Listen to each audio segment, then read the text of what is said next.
In 2007, a monster emerged to shame Porsche at the Nürburgring. The world expected the R36 to reign supreme. Instead, Nissan locked its own beast in a time capsule for nearly 2 decades. Why did the R36 never happen? Did Nissan fear its own legend? In this video, we search for the answers. All right. Part 1. The Giant Killer. 2007. The automotive world had been governed by the same hierarchy for decades. Ferrari at the top. Porsche right beside it, and everything else watching from the rearview mirror. Then, in November of that year, beneath the lights of the Tokyo Motor Show, a car was unveiled. It wasn't a Ferrari, it wasn't a Lamborghini, it wore a modest Japanese badge. Nissan. Its name, GT-R R35. What you hear is the roar of Nissan's passion for performance. What you see is its ultimate physical expression, the all-new Nissan GT-R. And on that morning, something happened that most people didn't yet understand. On the half-damp asphalt of the Nürburgring Nordschleife, this car had completed a lap in 7 minutes, 38 seconds, and 54 milliseconds. The Porsche 911 Turbo's record at the time? 740. We're not talking about 2 seconds. We're talking about a paradigm, because the Porsche cost twice as much. The press gave it a name originally coined by Australia's Wheels magazine back in 1989 for the RB26-powered Skyline, now resurrected, Godzilla.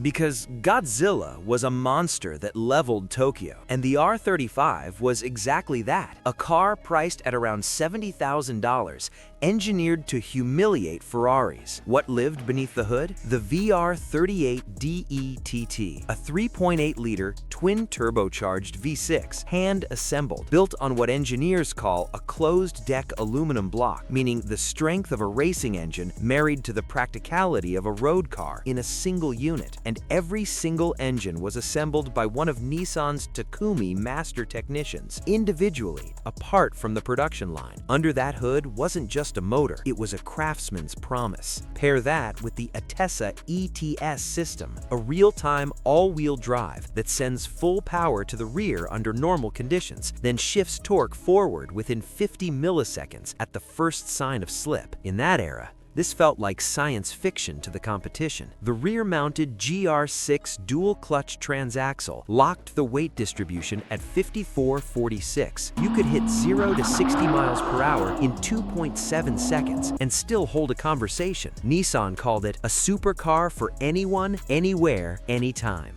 Very few cars have ever earned that slogan so completely. In the years that followed, facelifts came and went. Power figures climbed from 480 horsepower at launch to over 600 in special Nismo variants. Price tags drifted far from that original accessible promise, nearly tripling over the years. But when you looked at the body, that wide, muscular R35 shell, what you saw never changed. It was 2007, and it was still 2007 in 2025. 18 years, one body. In that same stretch, other legends cycled through entire generations. The Porsche 911 went through 2 full generations. Ferrari rebuilt its lineup from the ground up. Lamborghini transformed its design language entirely. The Nissan GT-R stood on the production line like a time capsule, frozen in place. Was that a strategy, or was it a tragedy? Part 2. The long sleep. Sometimes a company doesn't act, even when it can. And sometimes it simply can't, because it's collapsing from within. To understand why Nissan sold the same R35 body for 18 years, you have to open 3 doors. Behind each one, a different tragedy waits. Door 1. Corporate chaos. November 2018. Tokyo Narita Airport. Carlos Ghosn, chairman of the Renault-Nissan-Mitsubishi Alliance, its architect, its CEO, its literal savior, was arrested as he stepped off a private jet. The charges? Underreporting his income, misappropriating company funds. But it didn't end there, because in December of 2019, Gon made one of the most audacious escapes in corporate history, fleeing Japan by concealing himself inside a large box, loaded onto a private aircraft. Destination: Istanbul, then Beirut. International legal proceedings continue to this day. It reads like a perfect Hollywood script, but what interests us here is what that spectacular fall did to Nissan's inner world. Let's remember, the man who brought the GT-R back to life was Carlos Ghosn himself. In the year 2000, with Nissan teetering on the edge of bankruptcy, this engineer from Renault inherited a company drowning in $20 billion of debt. You know, in Nissan, in 1999, everybody knew that Nissan had a problem. He cut 21,000 jobs. He closed 5 factories. But he also said this: we need a soul, a legend, and that legend will be the GT-R. And so Kazutoshi Mizuno, Mr. GT-R, and his team spent years at the Nürburgring. They designed the VR38 DETTT from scratch. They perfected the Atessa system. And in 2007, Godzilla was born. That man was now gone. Ghosn's arrest in 2018 and the management crisis that followed left Nissan stripped of technical vision. New CEOs arrived and departed. Strategies shifted. R&D budgets contracted. And deep within the company, a paralysis settled in. No one certain of what they wanted or what they were building toward. When the father of a legend disappears, so does the will to protect it. Door 2, the SUV betrayal. There are inflection points in automotive history, and in the mid-2010s, Nissan hit its own, the SUV wave, a global phenomenon. Qashqai sales exploded. X-Trail demand exceeded forecasts. The Rogue became a cultural fixture in North America. The numbers told a clear story. SUVs were swallowing an ever larger share of Nissan's total revenue. The GT-R, meanwhile, sold a few hundred units a year, a few thousand in the very best years. From an executive's perspective, the decision was obvious. Where does the R&D budget go? Toward a next-generation GT-R, demanding a new platform, hundreds of hours of Nürburgring testing, a fight against tightening emissions legislation, all for a halo car that barely moves the needle on a balance sheet? Or toward the next Qashqai, a family SUV that millions of people will buy, with predictable, reliable returns? Nissan chose the profitable option, and it chose it again, year after year. The GT-R's body didn't change because the investment that would have changed it had been redirected elsewhere. Was this catastrophic on its own? No, but combined with everything else, that's where the real problem began. Door 3, the emissions wall. The R38 DTT, a genuine work of engineering art, but even it could not stand before the march of time and regulation. In March 2022, the Nissan GT-R was quietly withdrawn from sale across the European Union and the United Kingdom, not because of emissions, and this is a remarkable detail, but because of noise level regulations.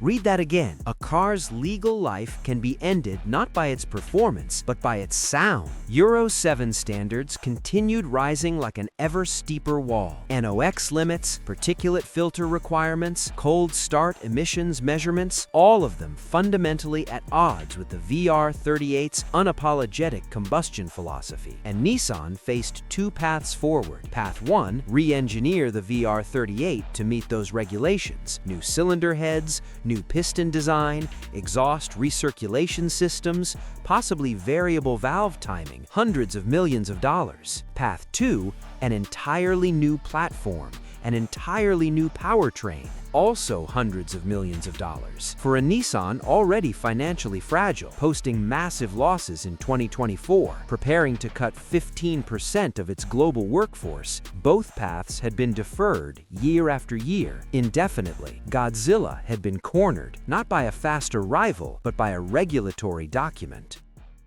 Part 3. The Supra Paradox. 2019, Toyota brought back the Supra. After 14 years of silence, one of Japan's most beloved sports cars returned to the production line. The new Toyota Supra.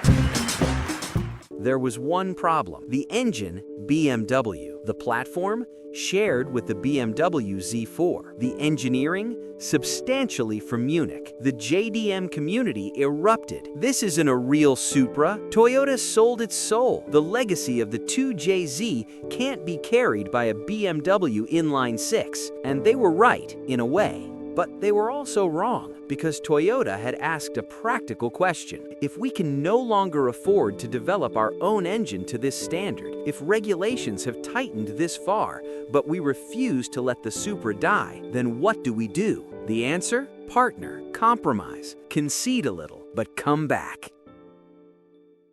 Now ask that same question about Nissan. Nissan sold the same R35 body from 2007 to 2025. In the name of purity? Heritage? No. Primarily because of resource constraints, management chaos, and a sustained failure of strategic prioritization. Toyota sold its soul and returned. Nissan held out for purity and waited 18 years. And here's the tragic paradox. Toyota's Supra exists. Contested, yes, but alive, evolving, approaching its third generation. The Nissan GT-R rolled off the production line for the last time in August 2025. Wasn't a finale, it was a funeral. So which is the greater tragedy? Selling the soul or freezing the body? I'll leave that answer to you. But I'll say this, the pages of history tend to remember what existed, not what waited.